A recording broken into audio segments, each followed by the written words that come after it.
Dear Rockstar, you are so lucky to be here. So am I. And I'm so excited to have you with me, John. Thrilled to be here. John Rife from East End Market. And for those people listening that don't know a lot about East End, you want to tell us a little bit about East End? Sure. So East End Market is a food hall. It's a place for community and dialogue around food, artisan purveyors, that sort of thing. But in its physical manifestation, it's 2 stories. We have 20 tenants total, half of which are food farming focused. So butcher, baker, coffee roaster, cheesemonger, stuff like that, raw food, juice bar. We have a commissary kitchen that people rent by the hour to kind of incubate their food businesses. We have a proper sit-down Basque-themed or Spanish food restaurant. We have an event space upstairs and some mixed-use office retail, and a full-service caterer and a market garden out front. Wow. So, yeah. So when did you get the idea for East End? My wife had just finished 2 degrees at UCF, and I was going to start a degree, and we figured at some point we'd start having children, so why don't we take a trip around the country? So we bought a travel trailer, and for 3.5 months toured from Florida all the way to Pacific Northwest, along California, through the Four Corners states, back through all the great national parks, all the way to New York and back down the eastern seaboard. And we just saw a lot of really great stuff. I mean, we saw inspiring things and farm-to-table restaurants and urban farming and sustainable farming and great public markets and awesome farmers markets, and just went, why aren't we doing this in Florida? And so I came back, started my film degree at UCF, and did a documentary film that first term about eating locally, having been inspired at these markets around the world or around the country that we'd seen. And that was Pandora's box. The movement, the good food movement, the local food movement was just very nascent. There were like a handful of people involved in Orlando at the time, and so I got to see and meet them and see what they were about and link up to what was happening at a national level and going, okay, down the road, I mean, this is 2007, I started East End in 2013, so that was the kind of impetus for the pathway that led me towards East End. Wow.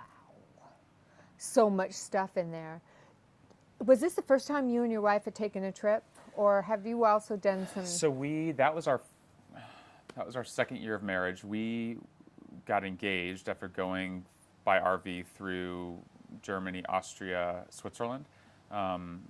We took a small RV, went to the Oktoberfest, went through Switzerland, Austria, and got engaged while we were over there. So it was sort of, that's been our MO. Every summer we've gone and done at least a month doing research development, just inspiration, get out of the trench and go do some reconnaissance. Yeah. So that's been our MO. We're going this year for a month-long trip around the Southeast to do the same. So. So did you have an early life experience with travel or international travel? I had been, I think prior to meeting my wife, I'd already been to 40 countries. And oh, wow. And that's what did it. I think my wife was like, how many states have you been to? And I'd been to like 3. She's like, that's pathetic. So we need to go see our own country. So actually that cross-country trip, we started a blog called Finding America. And it was just about me exploring the U.S. and seeing what diversity we had of food and geology and culture. And so it was a part of my MO. I had also served doing humanitarian aid work and mission work abroad in the South Pacific. So when did you do that? 2002, I dropped out of seminary after one term and realized I didn't want to do that, and moved to Australia. And from 2003 to half of 2002 through half of 2003, I was based in Australia, working in China, Malaysia, Solomon Islands, that part of the world. And what were you doing over there? So Christian-based, but very humanitarian aid-minded. So we worked in the slums of Malaysia with heroin addicts and AIDS victims, and did community development in the Solomon Islands. And that was really where my big paradigm shift was. I was doing a lot of media stuff as well, so just storytelling and telling people back home what was happening. And we had built sort of a pre-Facebook way for people to stay in touch with their missionaries and friends. And so I was part of that storytelling part, and we had pre-Facebook. I mean, what's that? Yeah, right? I know, right? So we had. I was working in a small village, and they were saying how waterborne disease was a really big issue, and they needed a water catchment, just like this roof that's above us. Let the rain go off, and you catch the rain. It's not susceptible to people peeing in it, so you have healthier water. I'm like, well, how expensive is that? And they said, oh, so expensive, like 400 American dollars. And I went, like, to save the village, like 400 American dollars. Well, to me as a missionary, that was a lot of money. But to me, as born in a yuppie family in Winter Park, Florida, not a lot of money. So, I'm running away from the assets that I have. Like, if I went back and applied myself in my family business for a few years, I could send multiple checks of $400 to save multiple lives, et cetera. So that was sort of my epiphany of, okay, maybe there's this way to do social entrepreneurship. Maybe there's a way to do good and make a profit at the same time. So that was that.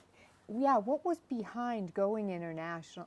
It's like seminary and then international. The why behind that was? I've always been, bleeding heart's not the right term, but I've always been into volunteering. I mean, I had decent grades. I'm a solid B+ student. Like, I'm never interested in trying to make the A+. There's just too many other things to do in life to spend that much time in the library. But my extracurricular was stacked.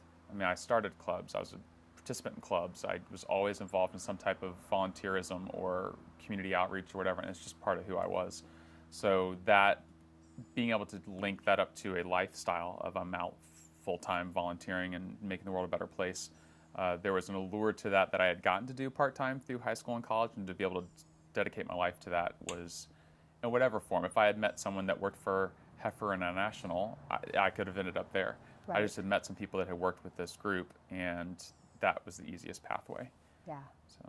So you're out there and you start to see social entrepreneurship. Was that a word in your vocabulary? No, it wasn't even a word until 2011, until someone actually mentioned what that was to me. Oh, have you heard of Tom's Shoes? I'm like, yeah. He's like, oh, well, they're making a profit and they're doing good. I'm like, oh, okay, I get that. I think in the Christian sense, there is this thing called tent making, where you'd have these evangelists that would go out, but they would also in their time be doing something, some type of entrepreneurial venture to fund their initiative.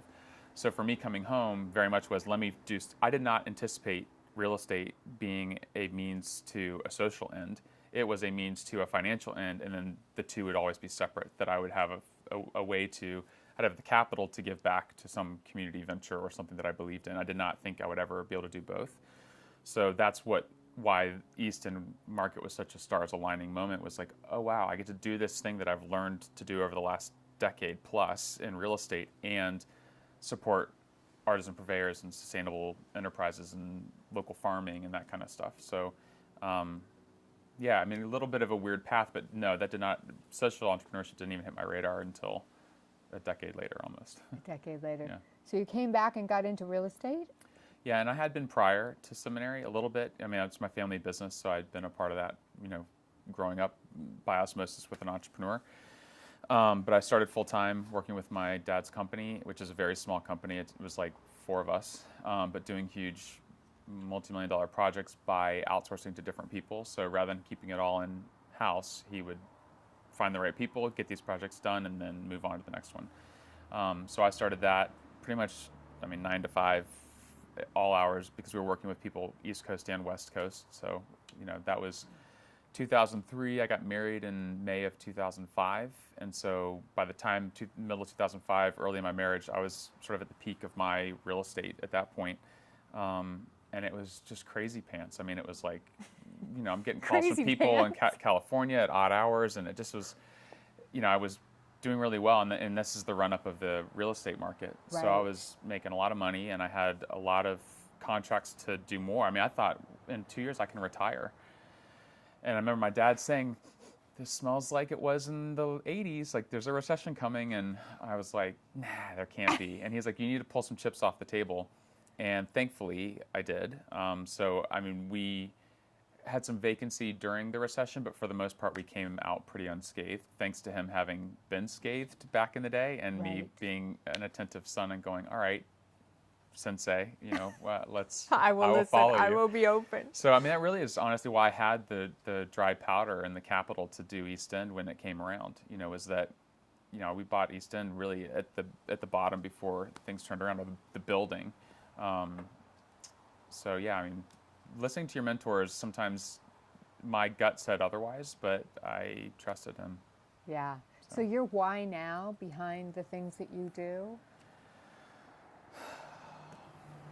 My mantra is, this is not a dress rehearsal.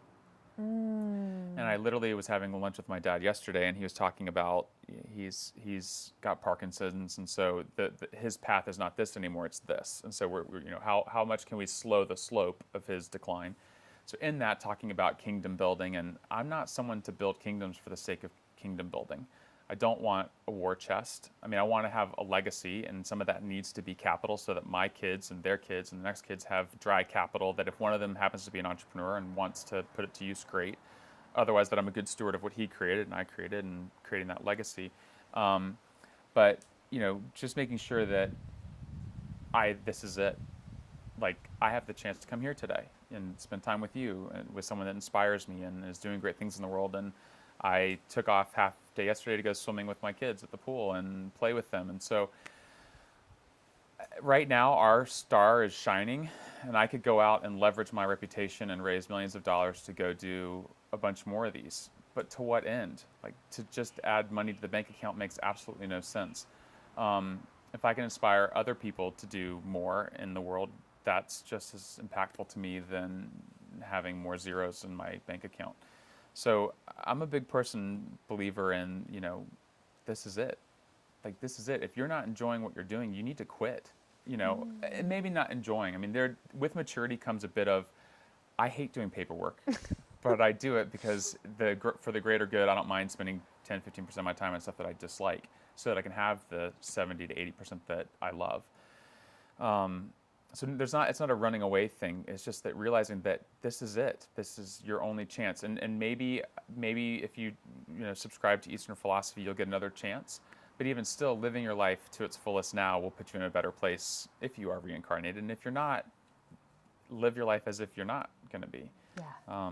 So I try very hard to make sure that I don't waste an opportunity to spend time with family, or to strike while the iron's hot. I mean, Easton was scary. That was a lot of diarrhea-inducing, sleepless night Talk to entrepreneurship. us about that.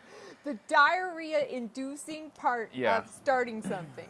Yeah, I've been reading some books called The Last Kingdom, or it's actually called the Saxon Chronicles, and it's about the Vikings and the attacking the UK and just that You're whole a history buff, is that right? I mean, I like Yes, I think to see I where know we this came from, Yeah. and learn those lessons, and to realize that those people were human beings with the same ambitions, frailties as we have. And we're always looking for like modern day mentors, but there's so many that have been through the same things we have. I mean, there's a great book by Marcus Aurelius, who is one of the emperors of Rome, called Meditations, and it's this kind of Stoic philosophy of, if you boil it all down, it's that if the obstacle is the way, that when you are challenged, you are in the right place. So, I mean, that was, speaking of diarrhea-inducing, my wife will say, if it's easy, John doesn't want to do it, because Probably not his assignment. Yeah, it's not the way. I mean, if it's easy, that's what everyone will do.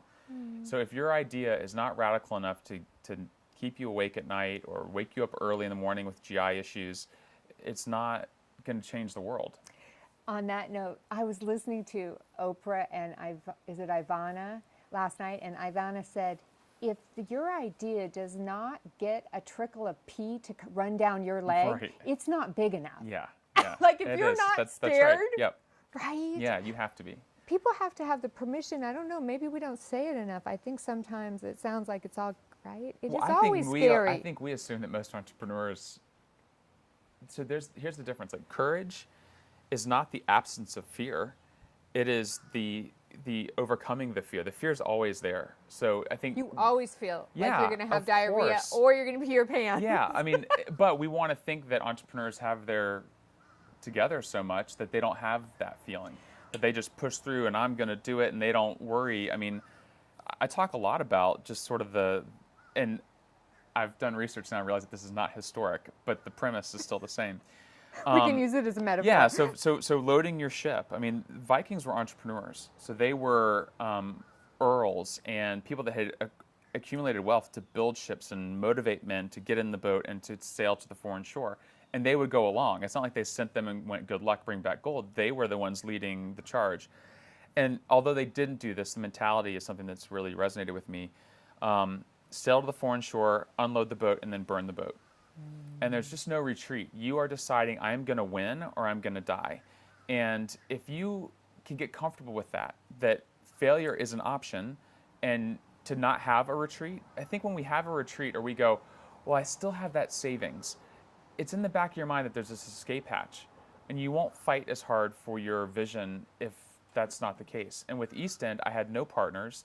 My dad, who's my real estate guru, had no clue really what was going on. So when stuff started hitting the fan, there's no one for me to run to. Like, How did things hit the fan? Give us a little. So we'd be getting close to being open, and people are, moving stuff into the building, which is a no-no. Like, until the fire department has said this building is 100% safe, you're not supposed to have anybody in there but contractors. But we're opening on Friday. And so a week and a half, 2 weeks ahead of time, there are owners of businesses and stuff getting in there and tweaking things. And so we got caught, which was a bit of a, oh my gosh, how are we going to do this? So that meant I had to figure out how legally can I find a way to do this, which meant talking to all sorts of people at the city that I don't want to have to talk to, and stirring the pot and, doing a bunch of stuff that felt, taking the eye off the goal of opening that Friday. But we finally get that done, and then the fire department comes and says, oh, well, this railing on your building here is 3 inches too high, and a kid could squeeze through that and jump to their death. And I'm saying, well, 0 people have done that in 40 years, that railing's been there, but that's code. And so we have 20 merchants ready to open with thousands of dollars of product on their shelves, and I'm the only one standing between, like, the fire department's saying, no, you can't open. The commissioners are coming, the mayor's coming to come do this thing, and they're all going, well, we can't come if the fire department says no, it's no. So, at 4:35 on a Friday afternoon, and they close at 5, I am racing downtown, running up the stairs, begging the fire department guy, can I hire a fireman to stand in the market all day and just say, no fire, no fire, no fire, because our fire alarm doesn't work yet, as well. And can I just not use the second floor until we get the railing done? So I could have just gone, it's closed. I can't make it to downtown in time. I'll probably get a speeding ticket or kill myself. And literally two of the employees and my contractor are laying on the vacant floor of our office, because it's hot in the building, on the cold floor. And I walk in, there's no one to help me. There's no one is going to go do this for me. I have to go do this. Yeah. I can't call my dad. I can't call in a favor, because there's only 25 minutes left in the day, and if I call the commissioner or anybody, attorney or whatever, they're not going to make that happen fast enough. So I think it's those moments where I realize there's no ship. I burned the ship on purpose. It's like hiring your after photo photographer 6 months out from when you start your diet, and you pay them $500 for these photos. You damn well better stick to your diet so that 6 months from now he's not taking a picture of your out of shape backside. So it's that concept. So yeah, visual. Yeah. So you just have to put yourself in the opportunity to put your big boy pants on and make it happen. Like make the hard choice. And now once I've done that, so much else I'm so fearless about. That's really cool, though, that to get over the issue of we're all fearful. Mm-hmm. It's learning to get over the fear and just keep moving. It's not that it completely goes away. You just get a lot more confidence being in those situations. Mm-hmm. And you realize that they're not going to eat you. Yeah, that you're probably going to make it. Yeah, what's the worst that can happen? Like, you get a bit more indigestion. Well, you live with indigestion, so you go, okay, fine. So I now look at my to-do list and go, what's the thing I'm going to not enjoy the most? And I do that first and get that out of the way. So what has been the high point of this whole thing? So we've heard a little bit of some of the challenge. Has there been a moment that you've just been, wow? I think there are a lot of little ones, like the first time someone wanted to get married at East End, and now it happens all the time. But what a compliment that something that was a vision of yours, and now it's manifest in a physical place, and someone wants to have the most important day of their life in your venue, is pretty awesome. I think there are a lot of entrepreneurs that this was their first real venture, and to see them successful after 2.5 years and looking to expand and seeing that, because I had to convince a lot of people to do this. Like, this had not been done before. Right. And I remember one of them saying, what happens if you get hit by a bus before this opens? Like, and I'm like, that'd be pretty bad, because I'm captaining this ship and no one really else knows what to do. Like, there's no one else but me. So to see some people trust me in that and open up their business and hire employees, and to come through on a given Saturday and see it full with people and music and merchants making money and customers excited. And it's not just, it's profitable. It's very profitable, but it's not just for the profit. It's that there's this sense of community in third place and people seeing. I think when we brought our tenants on, there just wasn't a lot of option in Orlando. I mean, they were great, and I don't want to take anything away from them, but it's almost like the 4-minute mile that, that now that someone has done East End and these small food businesses have been successful, so many others go, oh, it's possible. There's a we model. can build a sandcastle in this, sandbox of Orlando. So I think for me, seeing other people that aren't even related to us in the scene, making things happen, knowing that we've played some part in their inspiration is really soul satisfying. Yeah. What advice would you give to your younger self? To follow my own path sooner. When I decided to drop out of seminary, that was kind of my parents' path.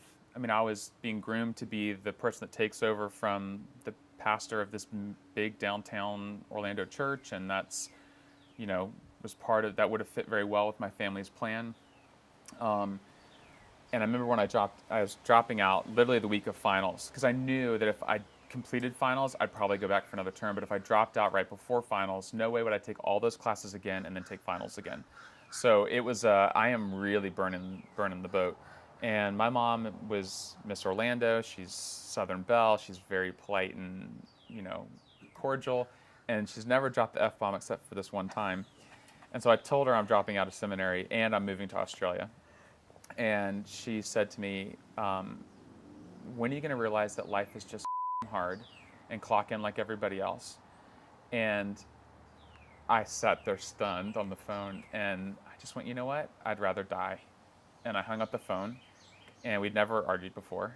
And I went to Australia, and for 6 months, it was a little rocky between me and my parents. But I got a lot of success in the mission field that I was in. I got, it's a huge mission, like 1,000 different operating locations. But within a few months, I was invited to the founder's home in Hawaii, and this success started happening outside of my parents' umbrella. On your path. Yeah, and they went, oh, okay, we get it, and that was the break. That was, now I'm going to pursue the things that fulfill me, and if it's wrong, it's wrong, but it feels right to me. And it was very painful to go against what my parents. I'm the firstborn kid. I was the captain of all my teams. I'm the goody two-shoes. So it felt very gut-wrenching to have that split with my parents. But as a young person, I think I was 25, that needed to happen.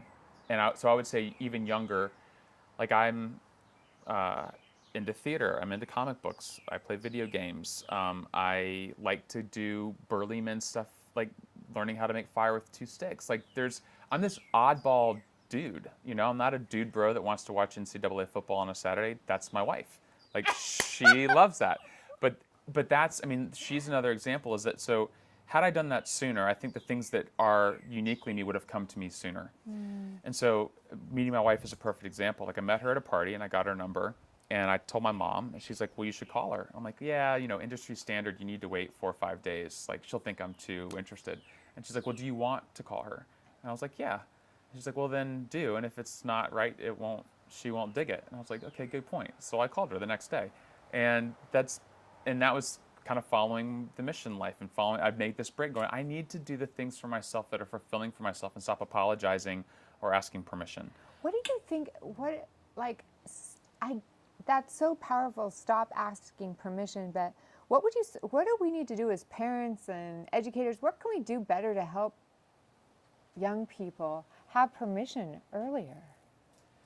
We're not geared that way, unfortunately. When you look at education or, like the joke of a one-size-fits-all t-shirt, like, what? Right? So, unfortunately, we're raised in a society that values certain things, like, even entrepreneurship or business. Like, the fact that I do big business, that I do $1 million business, but that my goal is not to do $1 billion business is really kind of a shocker to people. Like, well, if you could build to $1 billion, why would you stop at $1 million? It's a weird thing. We're just not geared to, like a masculine woman puts people off. A feminine man puts people off. but we're all human beings and have this broad spectrum, but we want to fit it into boys like blue and girls like pink. And it's done us a disservice in a broad space. So I think there are unique places and times where people can have the shelter to let their freak flag fly, and Stop on that one. Yeah. Say it again. well, let your freak flag fly. Like, can you imagine what a beautiful mosaic the world would be if everyone just felt empowered to be who they were? See, and I think that is kind of the divine's hope, Mm-hmm. but the world we live in has socialized us to believe something Yes, else. agreed. And for good reason. I mean, when you look at our evolutionary history, I mean, I'm a biologist. It's my undergrad degree. So I think even when I feel fear and feel love and feel excitement, I'm going, that's a gland in my brain going to encourage me to do something or run away from something. And so I'm very cognizant of the fact that we come through hundreds of thousands, if not millions of years of social conditioning that make us do the things we do for the sake of the greater good. If we all did our own willy-nilly thing, society would fall apart. So to some degree, we have to fight that balance of, we all need to sort of, to some degree, be indoctrinated that you have to follow the rules. Otherwise, people murder and rape and pillage and do all these things. So it's a balance of Right. civil society versus, I don't want to go to church. But you're the son of the son of a son of a son of a pastor, Christian, Muslim, Jew, whatever. That's not my calling. That's too bad. Like, there are all those, I mean, there's so much Right. that we are trying to be put into a box Expect- because it's easier for people. Even if you go on let's say you go on some yoga retreat somewhere and you are radically changed. I mean, you are fundamentally radically changed. You've had some amazing paradigm shift and you come back. No one knows that.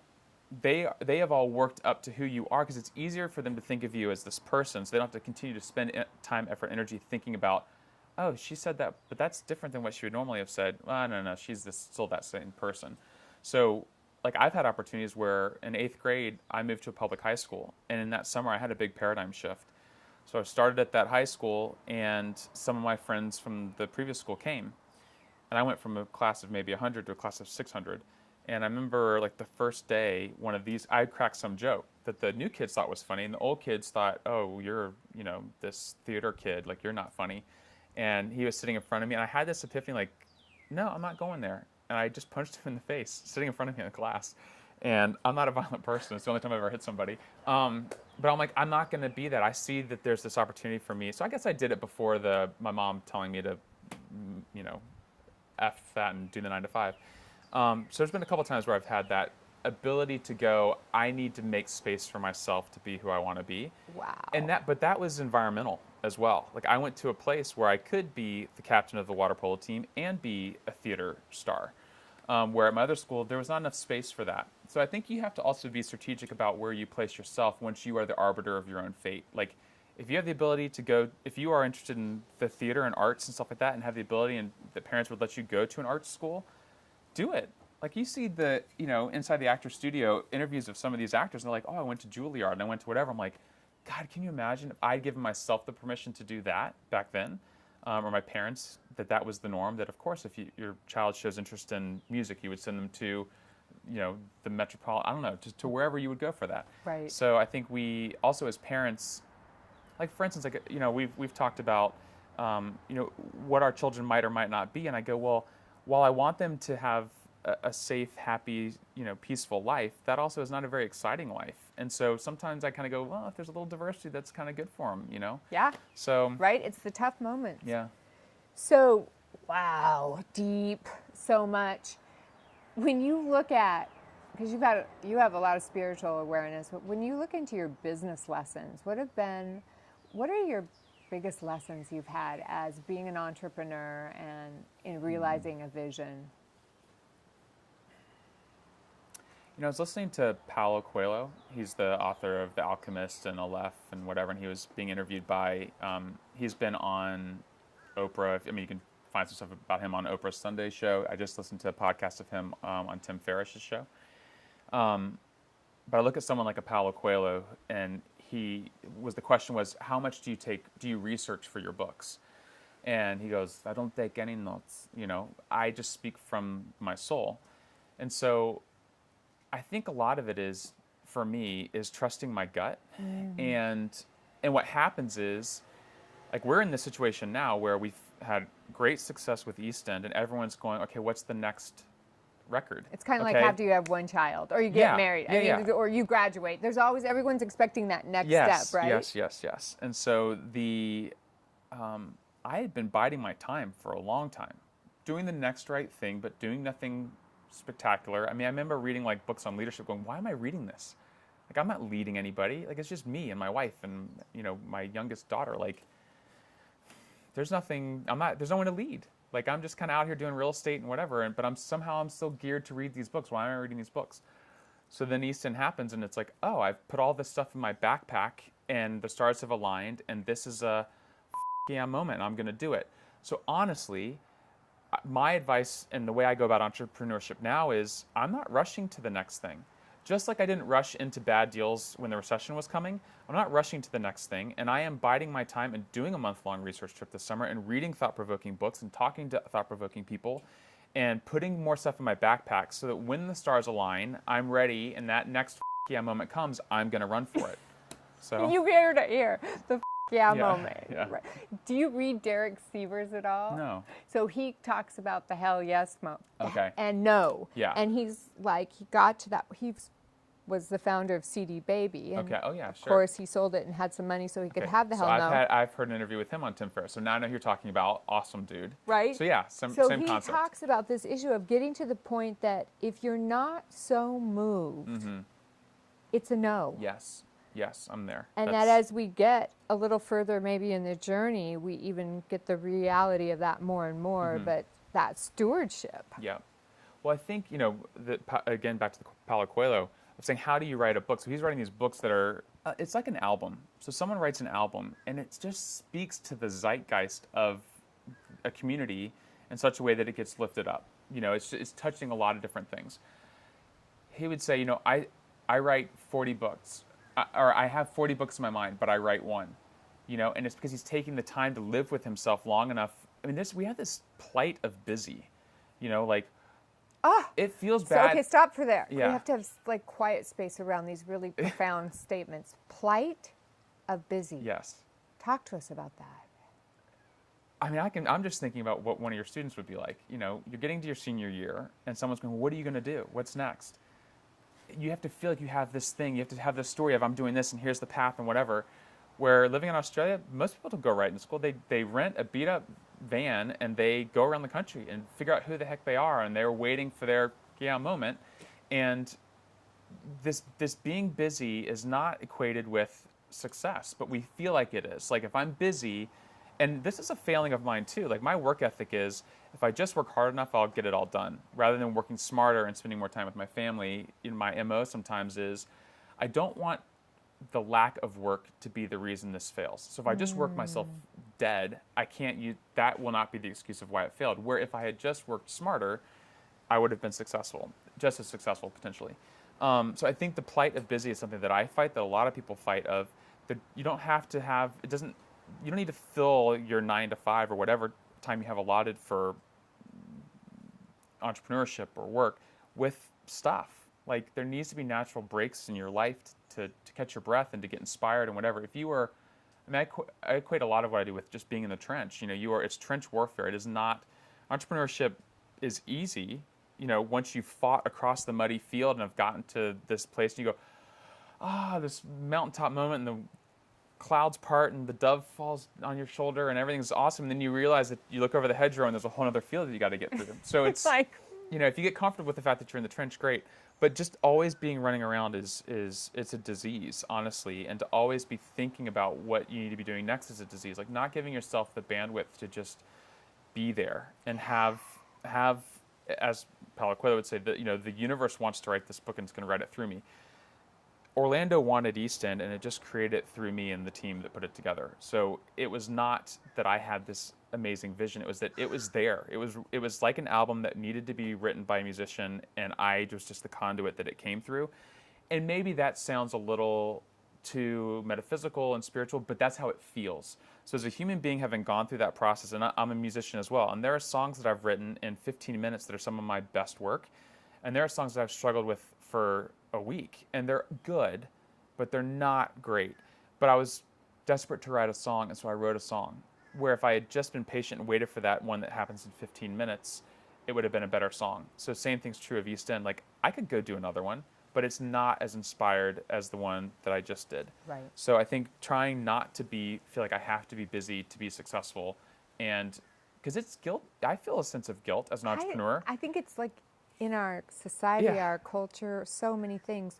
What are some of the practices you do to, it sounds like presence and mindfulness and just thoughtfulness. What are some of the things you do to fight the plight, the busy, and just the other unconsciousness that comes from always having more than you could ever do? Yes. As a which is true. founder or an owner or a creator. Yeah, so I use Siri on my phone a lot to remind me of things so that they're out of my head. So if something comes up, like there will probably be a time in the interview where, and I almost took it out when you mentioned the CD Baby guy, but then I realized I knew who he was. I would have been like, remind me Monday at 9:30, because I'll know I'll be in the office, I'll have answered some emails, and by 9:30 I'm probably about ready to look at this. 9:30, this. So part of it is that, just getting it out of my brain, knowing that it's safe. It's over there. Knowing that it's safe, knowing that I can get to it at some point. I don't have to keep it in the random access memory of my brain. So keeping, if your brain is this table, you've got the library of your brain, and then anything out on the table is random access memory, just like a computer. I am always trying to keep that empty so that whatever I pull out of the library falls on an empty table and I can focus on that thing. So a lot of it is, if I find a random thing floating around that I don't need to be really dealing with, I have a physical to-do list, and I put it in my Siri puts it on my phone. I love that. What else? So that's on the business side, but I use an app every day called Headspace, which is a mindfulness app, because no matter what it is, if my mind has started to get going, and then my body gets going with it, my heart rate goes up, my blood pressure goes up, my GI tract starts turning liquid. It's even if my brain clears, my body still has that adrenaline going. It's still, I can clear the brain, and eventually my body will make the brain think something's wrong, and then I start thinking, what's wrong? Like my body feels anxious. Something must be happening in the world. I must be forgetting something at work, or I didn't turn the water off in the kitchen. I don't know. So that mindfulness of just clearing the plate, of just being mindful of that I'm here, that no one's dying, everything's fine. Like this thing that I think is so big, that is occupying all of my time, that I have the whole table cluttered with, is really not that difficult. And I can't do anything about it until 8:30 tomorrow morning anyway. Why ruin myself until then? So that's part of it. I do yoga at least once a week, twice a week if I can. Just to stay, I kind of stay limber body, limber mind.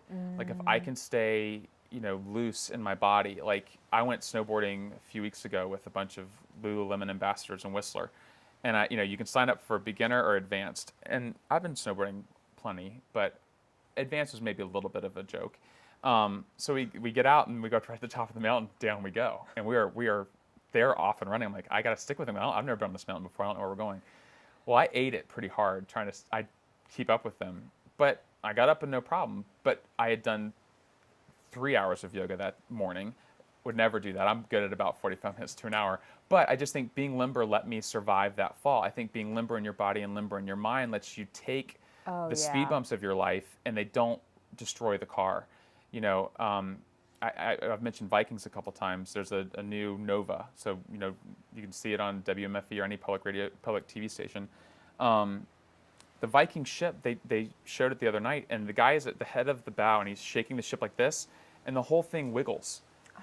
And in rough seas, the boat just kind of slips through the waves, and it wiggles rather than you think, oh, I have to build it really tough. I have to make it tough to survive the waves. No, then if something comes, it shatters it.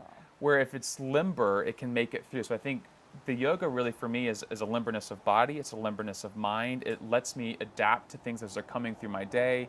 So both the act of meditation, of trying to be mindful, and then the physical practice of being limber, I think really have helped a lot.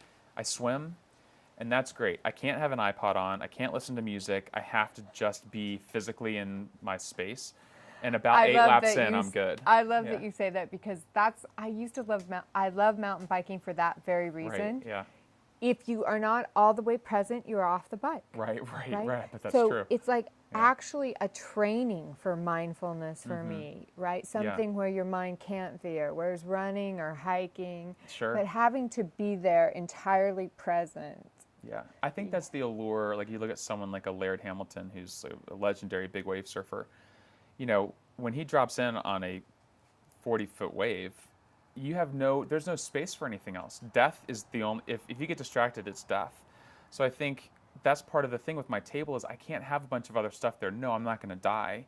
But if I'm not focusing on this lease negotiation that is tied to a big piece of business, and I check Snapchat or I'm on Instagram or I'm getting distracted, I might miss something. So I think that getting into that place of where you have the ability to hyper focus on something is only possible when either you are completely physically demanded or you have trained your brain to put the rest of the stuff away, so that you can focus. What do you think as we start to what do you think are the three things, what would you say to a starter that's sitting on the fence, that is struggling either to get traction, they're stuck, they're feeling frustrated? What's three pieces of advice you'd give them? Fail fast. I mean, honestly, I would say try to go fail tomorrow, because then you realize it's not going to kill you. You know, fail fast, fail as fast as you can, and realize it's just not that scary. And the more times you fail on ratio, you will win faster than someone that's just desperately trying to just make the win. So start failing, and the win's going to come just based on the sheer, number theory. You'll eventually win. So I mean, I think that's part of it. It's not being afraid of failure, just getting out there.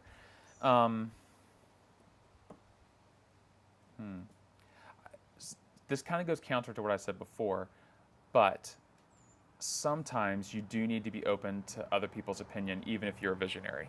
So I'm a visionary, but I'm mature enough now at 40 to know that there are failings of my personality that will attract me to people that aren't the best fit. So, for instance, we just hired recently at East End, and actually it was probably better to use my wife. My girlfriends prior to my wife were all ones that were like, oh, you're amazing, and my love language is words. So I want someone to say I'm great, that I'm the hero, I want someone to be my cheerleader. I love that book, by the way. Yeah, 5 love languages. It's pivotal. It's helped us a ton. I mean, that's how we structure. She's a time person. I know she needs time. So she came over. We're going to drive up to the concert together. We're going to spend time together, and quality she's done. time. But when we started dating, it was like pulling eye teeth to have her say something nice. She'd be like, "My friends think you're awesome."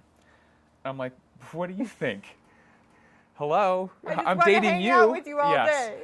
So it didn't fill my balloon all the time, but I'd been through enough relationships to go, there's still so much quality here. Just because she's not there pushing the adrenaline button or the love button all the time, I need to be wise enough to know that this is really good for me. So in hiring someone recently at East End, there were others that came through that, lit me up, that I could spend all day with, that were just into neat things or whatever, but they aren't the best person for the job. Like, the person that we hired for the job is the best person for the job, and I think she's awesome, and I'm sure we will spend time together. But to be fair, there were people that I was like, they were me.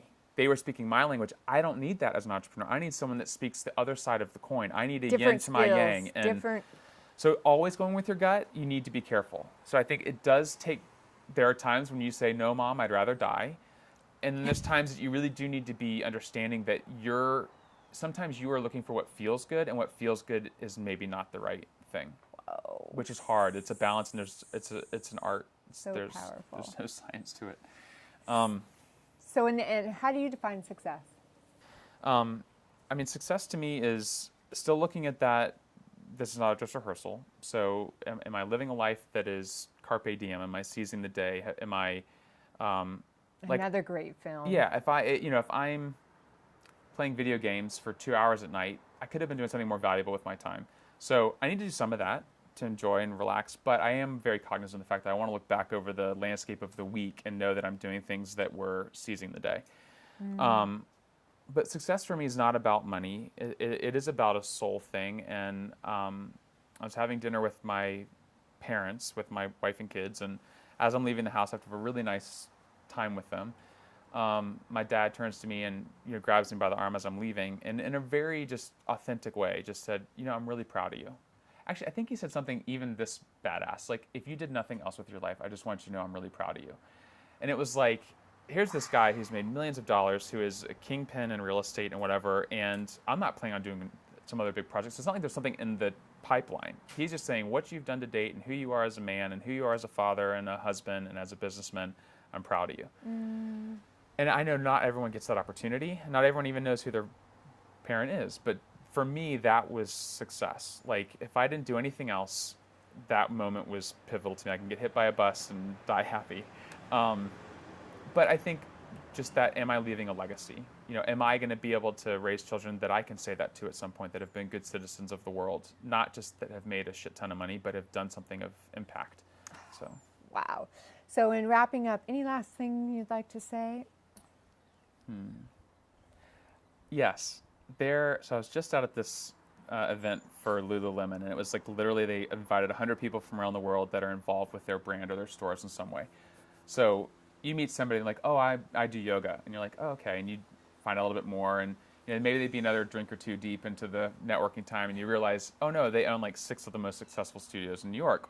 I met a gal who is like the country's leading aerial yoga gal. So like in a sling, or like, like Cirque du Soleil when they're on the ribbons and stuff I've heard about that. So she's trained all over the world, and I was at this event where I met all these other amazing people that were doing world-changing things with fitness and health and whatever. And she said to me, she wants to start this hashtag called Own Your Awesomeness. And I think when you look at what you do, even saying, talking about someone being a rock star, like there's a bit of like, yeah, I'm a rock star, I'm gonna own that. Like a little bit of like pulling the shirt back and showing like you're really Superman underneath. You may not feel like it, but there's a sense of like, I need to own my awesomeness. No one else is going to be an advocate for me. Like, you need to advocate for yourself, and without being an egotistical D-bag, like there needs to be this opportunity for you to own your awesomeness, to really go, I am doing really good stuff, and I'm gonna feel that. I'm gonna own that, and I'm gonna own my awesomeness. So I say, own your awesomeness. And what a great that's why hashtag. I love you so much, because you do own your awesomeness, Gotta own and it. you help other people own our awesomeness. Thank you so much. So where do we find you online, and how do we connect with East End Market or you? Sure. So real simple. Me on everything. So at John Rife, JOHNRIFE, on every social media platform, and then East End on every social media platform is East End MKT, michaelcatherinethomas.com, or as is on everything else. So All check us right. out. What a blessing. Thank Yeah, you. You you are bet. awesome and a rock All star. right. Thanks a lot.